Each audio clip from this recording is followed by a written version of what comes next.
Former President Duterte. Nag-uusap kami sa telepono. Nag-usap lang sa telepono. Can you share us kung ano na pag-usapan ninyo? May binanggit ba siya about VP Sara or the KOJC? Hindi, sa KOJC, meron na siyang statement doon. So, alam niyo naman yung statement niya. Yun ang posisyon niya. Kay Inday Sara, wala siyang binanggit. Alam niya naman, kayang-kaya ng anak niya yun. Kayang-kaya niya. Pero ang katotohanan dyan, all these things are orchestrated. Political lahat ito kasi talagang ang target nila, mga Duterte. Because in 2028, ang pinakamalakas na kandidato sa Panguluan, si Inday Sara. Yan. Kaya nga, if you remember, as then Chief Presidential Legal Counsel and spokesperson of the President, previous, Duterte, in-advisean ko sila, tumakbo kayong dalawang presidente at vice-presidente. I was the one who launched the Duterte tandem. At napakataas ng kanilang rating nung nakarang halalan. Kasi ang talagang mataas na rating doon si Inday Sara.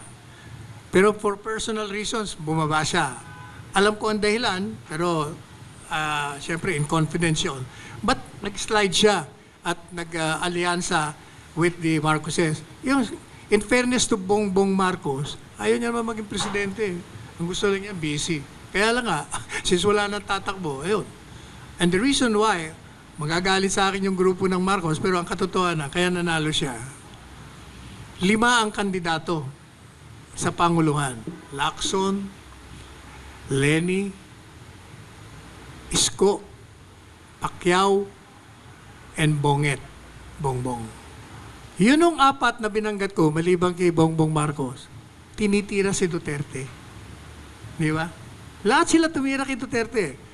But not Bongbong Marcos. He kept quiet. In fact, pinupuri niya si Duterte at sinabi niya, pag siya nanalo, he will continue with the policies. So kung kayo mga Duterte, saan kayo pupunta? Di syempre pupunta na kayo kay Marcos. Lalo pa, nandun pa yung anak. Kaya siya nanalo.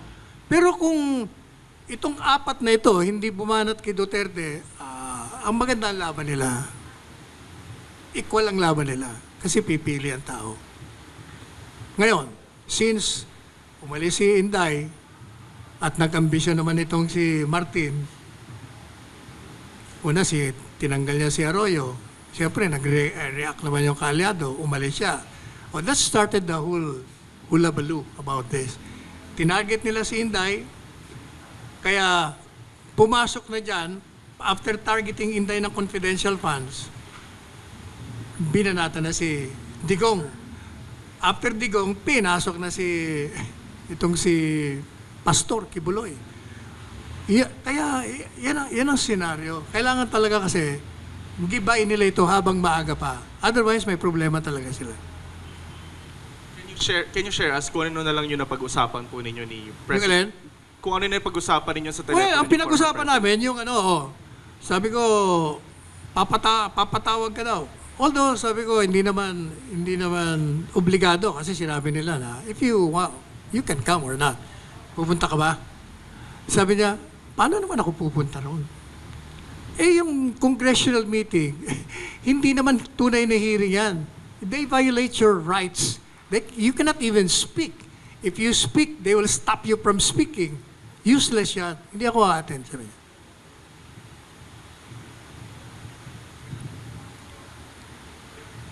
If napag-usapan niyo po yung possible Senate run ni former President Duterte for 2025? Hindi ba sinagot niya na yun? Kasi sabi ni Inday, tatakbo yung 3 anak niya. Hindi ba? Sabi ni Inday Sara yun eh. Pero sir, may affirmative reaction na po from the former President himself. Ang reaction niya ngayon, di ba? Nung nag-press con siya, sabi niya, kayo naman, nagpapapaniwala kayo sana kayo, nilalaro lang kayo, naniwala naman kayo. Ako, ang advice ko sa kanya is this. Sabi ko, Mr. President, ang advice ko sa iyo, tumakbo ka munang mayor. Dahil kung ayaw ni Basting tumakbo, kailangan mo ang Davao. Pakita mo na you're leading that. Kasi yung Nograles, sinisira siya ng mga Nograles, mga walang utang na loob eh. Pakitapos niyang bigyan ng posisyon, pakitapos niyang hindi ginantihan ng ginagawa sa kanyang paglapastangan nung nabubuhay pa yung ama. Yun. Niyayari siya ng gusto. Sabi ko, tumakbo ka mayor. And then, sa 2028, mag-resign ka, tumakbo kang vice president ng anak mo. Pag Duterte, maniwala ka, lahat ng mga kaalyado mo na bumaliktad lahat, babalik sa iyo yan bago magkaroon ng halalam. Bakit? Kasi sigurado kayong panalo. Napakalakas niyong mag-ama. Walang makakatalo sa inyo. Kahit ano pang gawin. If you notice, hindi ba nag-alyansa lahat? Nag-alyansa lahat ng mga partido eh. Ha? Lahat ng partido ng mga dati niyang kakampihan. Ang kalaban, magiging kalaban, PDP laban. Pero when he ran for the presidency, wala siyang kakampi. Walang gobernador, walang mayor, except for one, Governor Amante, walang barangay kapitan. Overwhelming. Kaya sabi ko, panalo ka kasi ang record mo speaks for yourself. Pati si Inday. Ang Pilipino, maniwala ka, hindi ka iiwanan ng Pilipino pagdating sa halalan. Kayong mananalo. Eh magbabalikan lahat yan kasi alam nila mananalo kayo, o di delikado na naman sila. Definitely, yan ang politika. Whether we like it or not, that is the culture. Wala ka na magagawa dyan. Sir, ano po reaction ni former President Duterte dun sa advice niyo na tumakbo siya as Vice President in 2028? Sabi niya, sige. Sige, sabi niya, ituloy mo yung advocacy mo ng Duterte, tingnan natin. Ganun naman yun. Hindi niya sasabihin sa'yo. Ever since, kahit na, di ba, ako nagpatakbo sa kanya. It took me 10 years, di ba? 10 taong ko nilingawan niya, buwinisit. Eh, ayaw niya nga talaga. Hanggang sa last minute, di ba, ayaw mag-file. Gumawa na naman ako ng paraan hanggang finally, napa-oo ko. Ganyan ang mga Duterte. Hindi mo malalaman kung anong gagawin nila.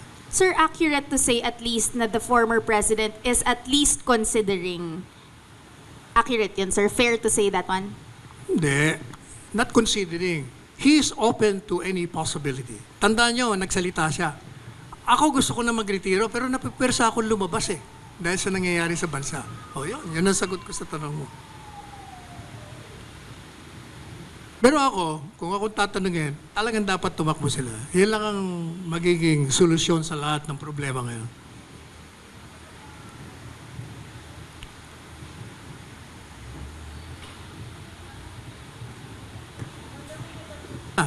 Ay, yung kay ba sa'yo sa mayor? Pero, Opo. So, attorney, sinabi niyo kasi you advise former President Duterte na tumakbong mayor. So, Initially, initially, so ano pong sagot niya doon? tingnan natin. Hindi, gusto niya nga ako patakbuhin niyang mayor eh. Pambira Pero ka yung naman sa ako. anak Kahit po na niya- ng buhay ko rito sa Quezon City, tatakbo pa ako doon. Kay Baste naman po, ano naman po yung plan doon? Wala eh. Si Basti, wala naman sinasabi eh. Ang alam ko noon, ayaw niya maging mayor. Napuwersa lahat. Kasi hindi naman talaga siya mahilig sa politika. Pero sa mga nangyayari, baka nagbago na rin ang isip, baka tatakbo na uli. Either tumakbong mayor o tumakbong senado. Pero ako, kung tatakbo yung 3 senador, mananalo lahat yun. So madaling salita, Secretary, hindi pa interesado kung bakit sa pagkamiyang si President. Sir, hindi pa interesado batay dun sa sagot ni Presidente na bumalik siya sa pagiging mayor. Tama ba? Wala, basta open lang siya sa lahat. Hindi mo siya mako-corner. He will never tell you. Ganun yan. Magre-respond lang yan kung may clamor. Pag may clamor, kasi I remember nung di ba, hindi na siya nag-file ng certificate of candidacy. Meron kaming atin na premiere night dyan sa Mega Mall. Kasi, nung hindi na siya nag-file, wala nang pag-asa. Tinawagan ko siya. Pag kami dalawa nag-uusap, ang tawagan namin, Padre. Sabi ko, pwede ba pumunta ka rito sa Maynila? This was 1 week after sinabi niya, hindi na siya nag-file eh. Ayaw ko. Sabi niya, anong meron? Sabi ko, birthday ni Doktora, ni Selly. Pupunta ako dyan. Yun ang aking palusot. Actually, kasi mga November 27 yun eh. Yung birthday ng asawa ko, November 1 eh. Sabi ko, punta ka punta ako dyan. Pagkatapos sabi ko, pag nandito ka, makikiusap ako, kung pwede lang.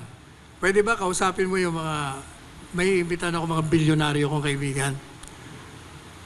Kausapin mo lang. Kasi ang gusto ko, kausapin ng mga bilyonaryo, suportahan siya. Kasi hindi siya tumatanggap ng pera eh. Ayaw niya tanggapin ng mga ano. Pwede ba ako, imbitahan ko sila? Oo. Manalit sabi, dumating. Eh, siyempre naganda ako eh, birthday party. Unang hinahanap niya yun, nagbe-birthday. Nasaan si doktora? Sabi ko na sa clinic. Ito sa clinic, kala ko ba? Hindi, pupunta yon. So, tinawagan ko yung asawa ko. Pambihira ka naman. Mabubuking ako ni Rudy rito. Punta ka na rito. Dumating siya. Pero after 15 minutes, umalis na yun kasi may clinic eh. Madaling sabi, nag-dinner. Kinausap niya yung mga bilyonaryo doon. Nung matapos sila mag-usap, tanong ko doon sa mga bilyonaryo. Ano sabi ni Digong? Ang sabi namin sa kanya, Mayor, just say you might reconsider. Yun lang announcement ang hinihingi namin sa'yo. And we will pump in 1 billion campaign funds for you. Anong sagot? Wala, nag-smile lang. Madaling sabi, nung matapos yung dinner, sabi niya sa akin, Sal, meron tayong premiere night, tayo kaibigan mo si... basta may kaibigan akong kliyenteng artista. O, di punta na tayo, di pumunta kami. O eto, kung bakit hindi pa pwedeng hindi siya tumakbo. Hindi ba sa Mega Mall may parking? Papunta doon sa mga cinema. From the parking, it will take you only 5 minutes to walk. O, tanongin niyo ako, pag park namin, ilang minuto kami bago kami nakarating sa cinema? Took us 1 hour and a half. From the parking, ayaw siyang paanin ng tawag. Ganun talaga Sir, tumakbo kayo. Sir, 1 hour and a half. Sabi ko sa kanya, binulong ako, kita mo na, nagdeklara ka na hindi tatakbo, hindi ka nag-file. Tingnan mo ang tao. Bakit, Sal? Bakit? Panahon mo na kasi. Hindi mo po pwedeng tanggihan yan.